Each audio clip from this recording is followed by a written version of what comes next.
Hello बच्चों, चलिए प्रश्न को पढ़ते हैं। वेस्ट तथा टेलर के सिद्धांत के अनुसार निम्न में से कौन रक्त के थक्का बनने में कोई भूमिका नहीं निभाता है। पहला विकल्प है प्रोथ्रोम्बिन, दूसरा है प्लेटलेट्स, तीसरा है फाइब्रिनोजन और चौथा क्या है कैल्शियम आयन।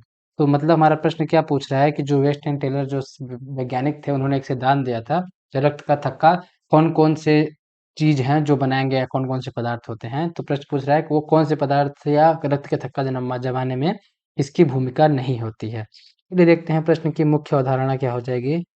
मुख्य अवधारणा क्या होगी कि रक्त का थक्का करण, रक्त का थक्काकरण, थक्काकरण। अब हम जैसा कि हमने अपने नॉर्मल जिंदगी में देखा है कि जैसे हमको कहीं पे चोट लगती है तो तुरंत क्या होता है, रक्त का थक्का जम जाता है। तो जो रक्त का थक्का क्या क्या होता है कि क्षतिग्रस्त ऊतकों द्वारा जब कोई क्या होते हैं, क्षतिग्रस्त वाहिकाएं होती हैं, जब रक्त वाहिकाएं क्या होती हैं, क्षतिग्रस्त होती हैं, क्षतिग्रस्त होती हैं। तो क्या होता है कि रक्त के ज़्यादा बहने को रोकने के लिए क्या होता है, रक्त का थक्काकरण जम जाता है। तो उसमें क्या होता है कि एक क्रियाविधि अपनाई जाती है जिसमें क्या होता है कि जो प्रोटीन्स होते हैं वो कौन-कौन से प्रोटीन, जैसे कि प्रोथ्रोम्बिन, प्रोथ्रोम्बिन क्या होती है, थ्रोम्बिन में परिवर्तित हो जाती है, थ्रोम्बिन में परिवर्तित हो जाती है।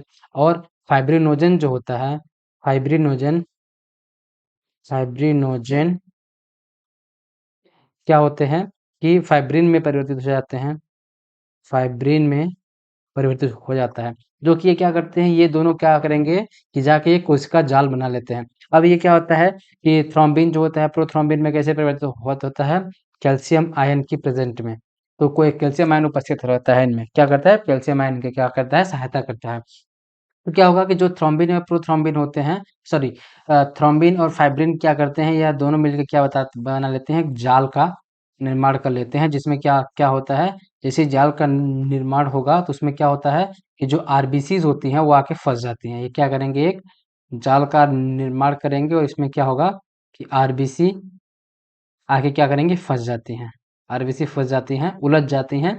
जिसकी वजह से क्या होता है कि हमको बाहर से दिखता है कि रक्त का थक्का जम जाता है। और हम अपने विकल्प को देखेंगे और सही विकल्प चुनेंगे।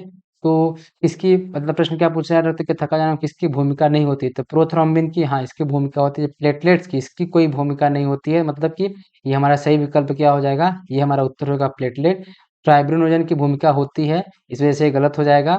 और जो कैल्शियम आयन होता है इसकी भी भूमिका होती है, इस वजह से क्या होगा कि ये गलत हो जाएगा। मतलब तुम्हारे कौन कौन सा गलत हो जाएंगे, पहला विकल्प गलत होगा, तीसरा से गलत होगा और चौथा गलत हो जाएगा। तो सही विकल्प क्या हो जाएगा, विकल्प दो, जो कि है प्लेटलेट्स।